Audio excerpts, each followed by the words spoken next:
İki adamның muhabbetini bir ayrılış bilan haqiqiy boshlanadi deyish mumkin. Chunki ba'zilarning o'zimizga qanchalik muhimligini bir yo'qitib baxmasak bilmaymiz. Demisimi aslida bir-biriga to'liq mos kelganlar bo'lmaydi. Balki birga o'tish jarayonida shu moslikni o'zi yaratadigan gap. Yana kelib uzoqqa so'zilgan har qanday munosabat cho'qim nurg'un surkilish, so'qilishlarni boshdan kechirgan bo'ladi. Shundaq chaqlarda so'g'uqqanroq bo'lib o'zimizga sabzilib boqaylik.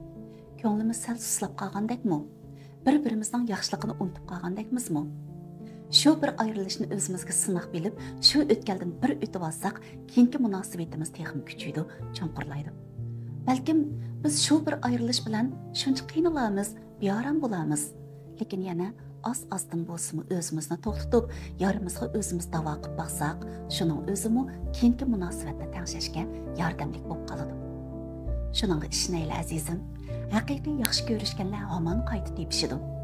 Qanmagan ko'ngillar cho'qim yana bir-birini istaydi.